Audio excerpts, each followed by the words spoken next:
Analytical Mechanics, exercises 2.1 to 2.7. Exercise 2.1.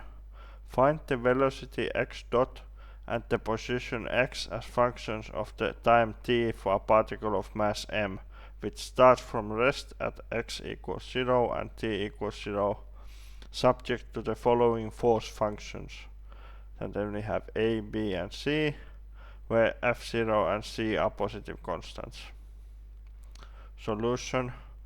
Well, we have x0 equals 0 from this, t0 equals 0 from this, and then because the particle starts at rest, v0 equals 0. Then we use formula 2.2.1 and integrate for each case. For a, we have from 2.2.1 mx dot dot equals fx equals f0 plus c times t. This was the force function for a part, and then we can manipulate this as m, the time derivative of x dot is the force, and it's m times, we can use for the time derivative of x as the speed v. And then we integrate both sides. Now I've used this v apostrophe, it's not or prime, v prime, it's not a derivative, it's just to differentiate the integration variable from the limit v, upper limit of the definite integral. And for the lower limit we have v0, and on the right hand side we go from t0 to t, and we integrate the force also using that prime notation to differentiate the integration variable from the limit. Okay, so this side becomes just, left side becomes just v minus v0, and the right side becomes, we have a very basic integral, so we know how to do this. We have this, and plugging in t0 is 0,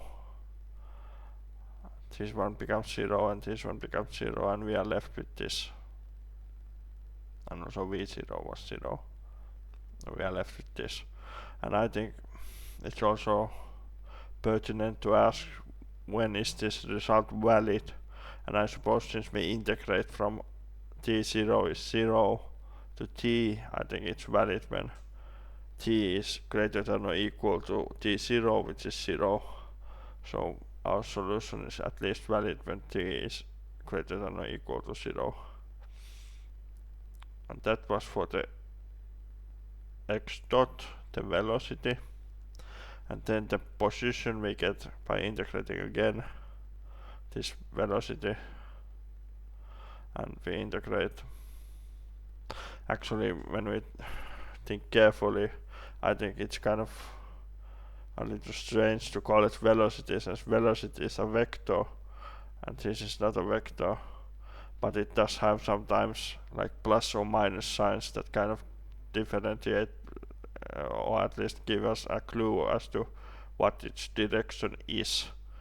So, but the book now calls it a velocity even though it's not a vector. I just wanted to note this. And okay, so we integrate this again with respect to from x0 to x, the left hand side, and from t0 to t, the right hand side, and we get this, and we plug in all the values. X0 is 0 and t0 is 0. We get this, which is also valid when t is greater than or equal to 0 because of the integration limits. I think that was the A part, and B and C are very similar. to the a, except the force function is a little different for each case. So now first we have this, and we integrate left and right hand side. We get this, and we get, when we perform the integral, we get this. And now cosine t0 is not 0 when t0 is 0, it's actually 1. So we get this. Also valid when t is greater than or equal to 0. And for the position, we have to integrate again, and we get this by doing the integral, just like in part A, and it can be simplified to this. And for the C part, we have this initially, and then we integrate, we get this, and also divide by m. We have this on the right hand side integral, and then when we plug in again, t0 is 0 and this becomes 1, so we get this. Also apply, like in all cases, it is t has to be greater than or equal to 0, because we are always integrating from t0 to t.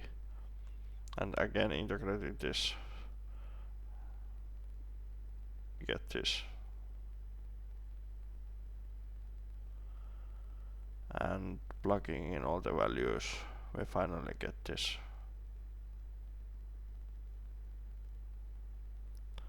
So I believe that was that exercise.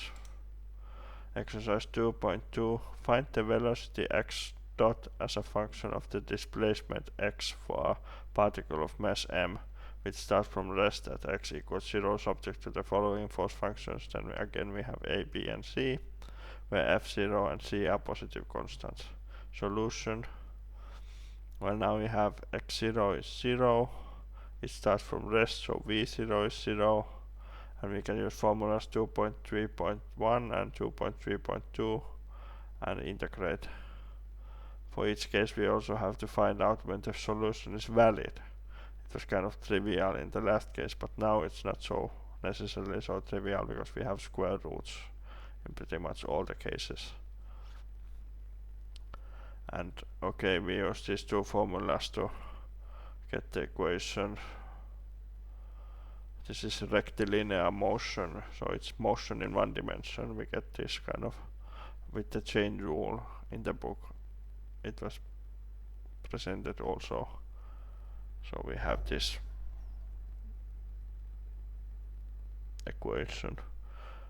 Actually, it's this fx is what we have, and this is what we have on the left hand side here. So we integrate. This time we are going to have a variable here, b prime, which gives us half v squared, and the right hand side is very easy, just a polynomial. Oh, yeah, of the first degree.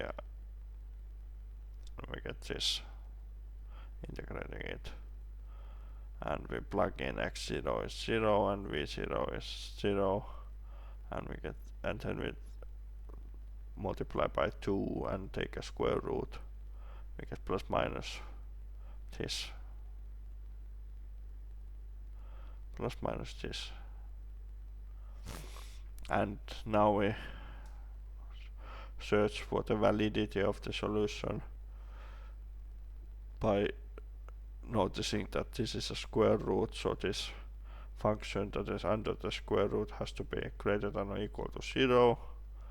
And now that c is positive, this is actually an upwards opening parabola which has 0 points at x equals 0, obviously, and x equals minus 2 f0 divided by c. thus the solution is valid because it's an upwards opening parabola. The solution is valid when x is smaller than or equal to this, or greater than or equal to 0. Okay, for the b part, we have this exponential function as the force function. Again, we do the same integration on both sides, and we get this, and finally this. And now the solution is valid when this is greater than or equal to 0. Since the natural logarithm ln x is an increasing function, this implies that okay, this is greater than 0, this is greater than 0 or equal to 0, and we can manipulate it into this inequality. And now, because the logarithm is an increasing function, we can take the logarithm of both sides and it won't impact the direction of the inequality. So we get this, and then we finally get this, and c is a positive, so if I divide by that, we get this. So thus the solution is valid when x is greater than or equal to 0. And for the c part, we have this kind of force function. We integrate again both sides, we get this, and we plug in x0 as 0, and that's sine of 0 is 0, so we get this. And now it's a little bit more complicated because this function sine cx has to be greater than or equal to 0, and that implies that if we have a unit circle, the angle has to be between 0 and pi, and then we can of course go around the circle multiple times, n times, where n is 0, from 0, 1, 2, 3, 4, 5, so on, natural numbers and 0 included. So we can go around and get still this sign to be positive. So we have this kind of two inequalities for cx, and because c is positive, I can divide both of these inequalities and they still hold. So I get this, where n is 0, 1, 2, 3, 4, 5, so on. So its solution is valid when x is between these two values.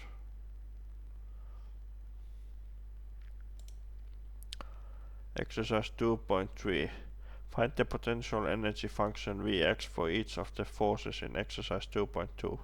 Solution. Well, we get the potential energy function Vx from formula 2.3.5 by indefinite integration this time. So our force function is this, put a little minus in front of it and do an indefinite integral. We get this for Vx, and it is just this, where capital C is some constant.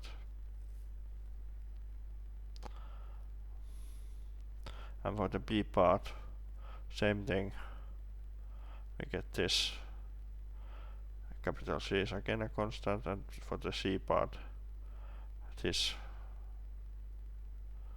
in doing the integral, we get this,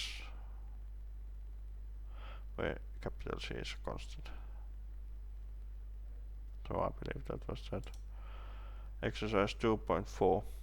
A particle of mass m is constrained to lie along a frictionless horizontal plane subject to a force given by the expression Fx is equals minus kx. It is projected from x equals 0 to the right along the positive x direction with initial kinetic energy T0 equals half ka squared. K and A are positive constants. Find A, the potential energy function Vx for this force B, the kinetic energy, and C, the total energy of the particle as a function of its position. D, find the turning points of the motion. E, sketch the potential, kinetic, and total energy functions. Optional, use MATCAD or Mathematica to plot these functions. Set K and A equal to 1. Solution A, we use formula 2.3.5 for the potential energy, again like in the previous exercise. So we have this, and integrating it becomes this, and now it's just this with capital C as a constant. So B, for part B, for the kinetic energy, yes, we use formula 2.3.3 for the kinetic energy, and it's just kind of like the potential energy, except there's no minus there. And I integrate, I get this, where C prime is a constant, and we know that for t equals, it starts from x equals 0, and then the kinetic energy is this. So we can solve for the constant, tx0 equals t0 equals this. So if I plug in 0 here, this term vanishes, and we get C prime equals this. Thus the kinetic energy is this. For the C part, we get the total energy from formula 2.3.8, and it's just E equals Tx plus Vx. And plugging in Tx and Vx, we calculate it in A and B, we get this. Where C is a constant again, same constant as for Vx. And now for the turning points of motion, we have E equals Vx. So we have this equation, just doing blindly, following the math without really thinking what this means, I suppose. We get this equation, and it gives us as the turning points x equals plus minus a. And now I've plotted the potential, kinetic, and total energy in two plots. This one contains the left picture. Yellow curve is the potential energy, and this blue line is the total energy. And now in this right picture, this curve is just the kinetic energy. So we see that the kinetic energy reaches its maximum at x equals 0, then all the energy is apparently kinetic, and then it turns, the motion turns at these turning points. It's plus minus a, where we have set a as 1, so it motion turns at the turning points.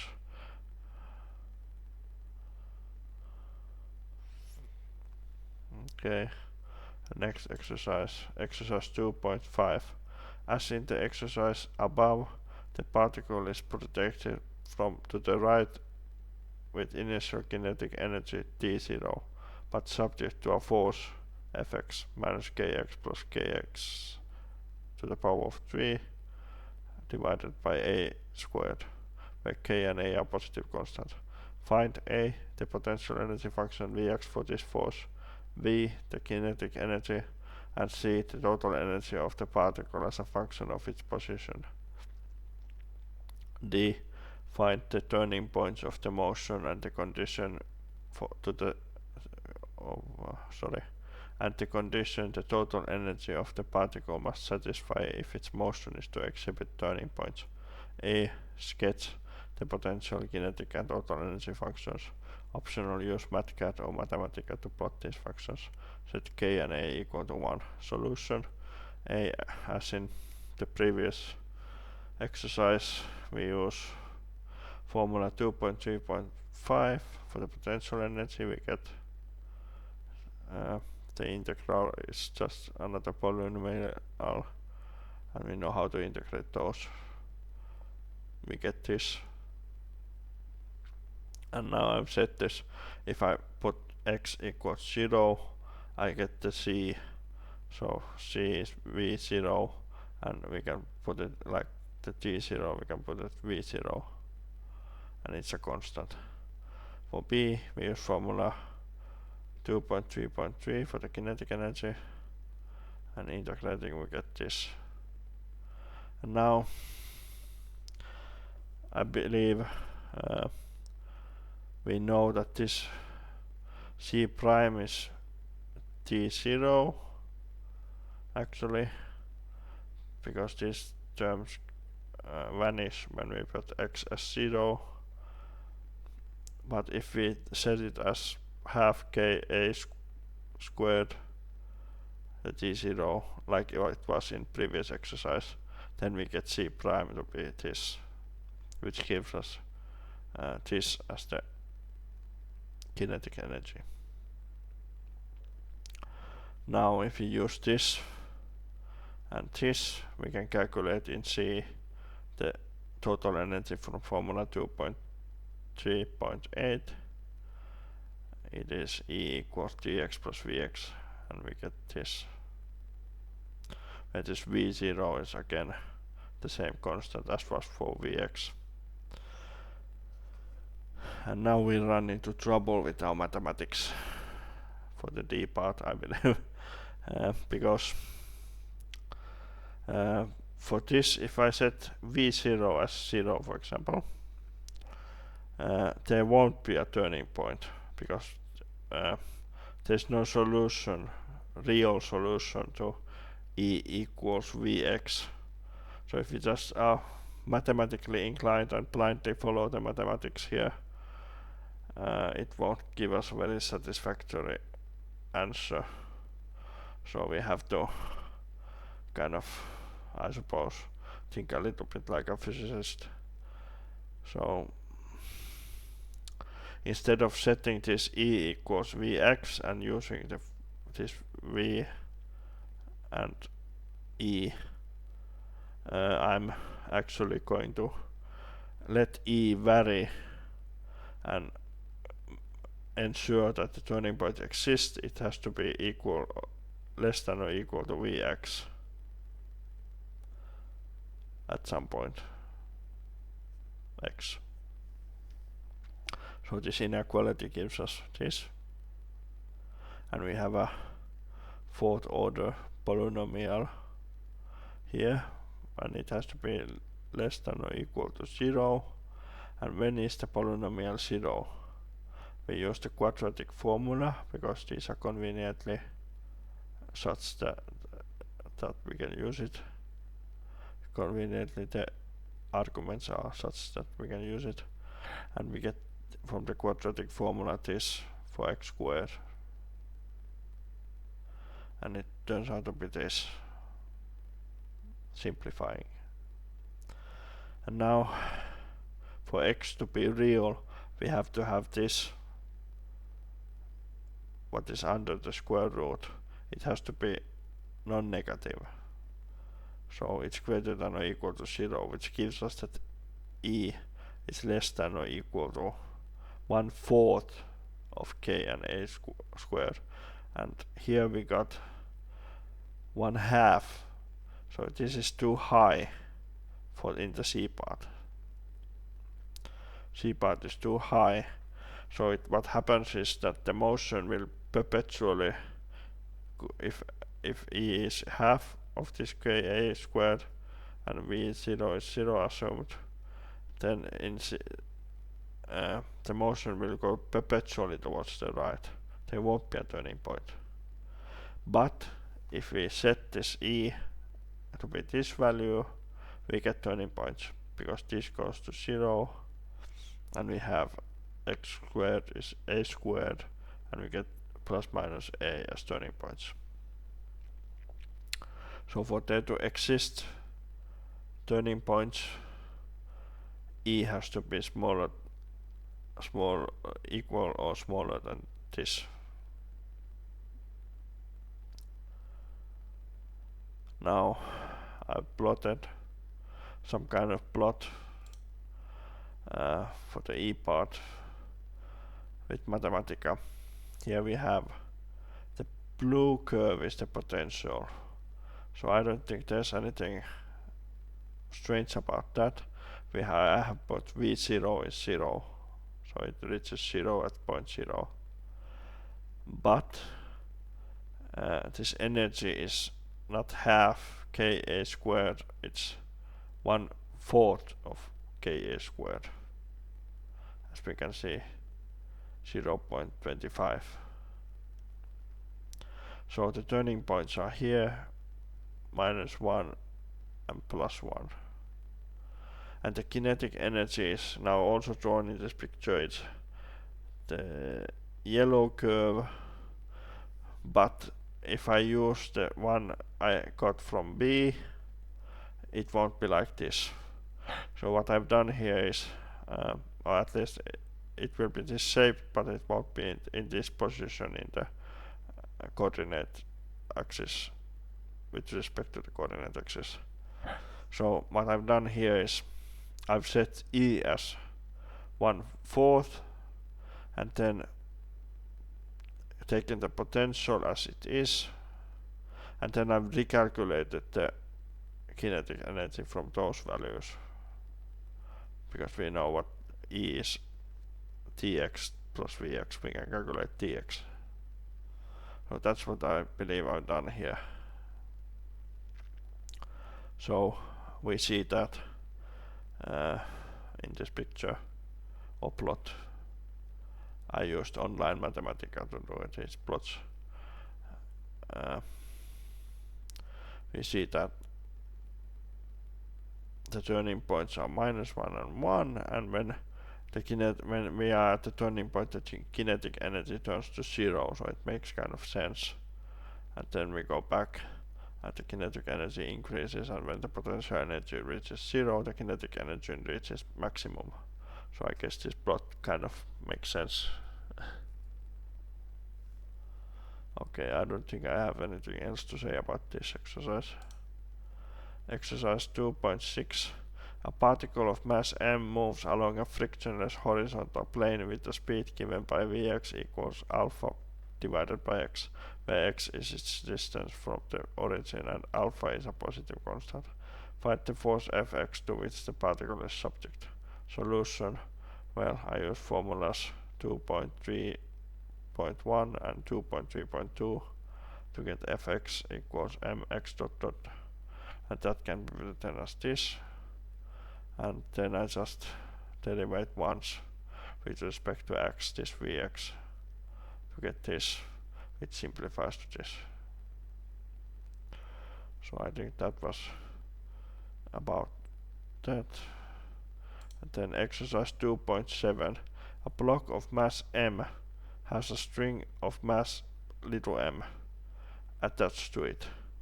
A force F is applied to the string, and it pulls the block up a frictionless plane that is inclined at an angle theta to the horizontal. Find the force that the string exerts on the block. A solution. Well, I've drawn a picture again, but this is not a true force diagram because it has two objects in it. It has this inclined plane, and then it has the block.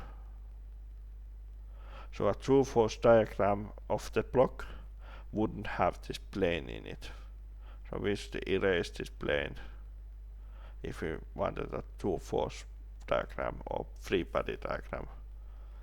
So it would just be this block floating in empty space with the forces that act upon it.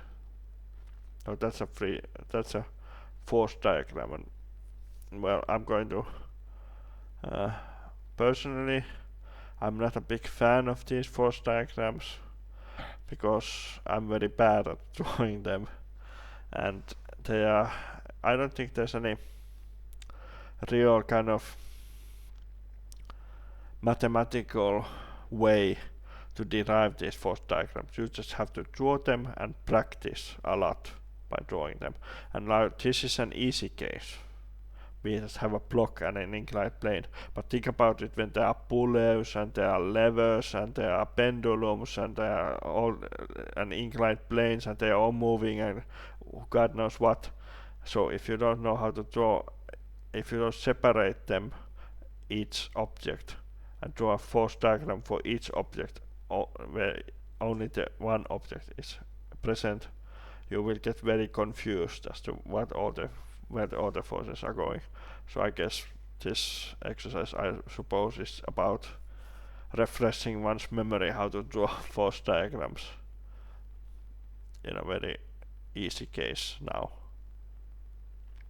But okay, so what for a force diagram, like I said, it should have only one object in it and all the forces acting on that object and nothing else. So there shouldn't be, the Earth is not here and the Sun and the Alpha Centauri or the center of the galaxy or whatever are not included in the picture. But like I said, this is not a true force diagram because of the plane in it. But I have drawn all the forces, I believe, acting on it, at least in an idealized situation where there's no friction. And so we have gravity caused by Earth that points down. It's a vector. And then we have the normal force caused by the inclined plane projected towards the block. That cancels out the perpendicular gravitational component, this one, that is perpendicular to the plane. And then we have the F, I suppose, here. Like I said, I'm not very good at drawing this, or at least I've forgotten how to draw this. And you can't really, I believe you can't use really any elaborate mathematics or anything else to kind of derive. You just have to kind of practice these a lot to get them right and become a physicist, I suppose, in the process. Okay, so there are three forces, F, N, and G. And this is kind of a trick question because in our force diagram the mass of the string and the string in general, they are not shown. So what is for this F, how big it has to be? We know that it apparently it is in the plane's direction, the string goes somewhere here, and we see that if this moves upwards along the plane, then this F has to be greater than or equal to the component of gravity that is in the opposite direction of F. So it is, the component is mg sine theta. So I couldn't really derive much else knowledge about this F other than it has to be greater than or equal to mg sine theta in terms of its size or length of the vector, and then it's aligned parallel to the plane, so that's the direction. So I believe that's the answer to this. Find the force that the string exerts on the block. So nothing else today. Thank you for your interest and bye.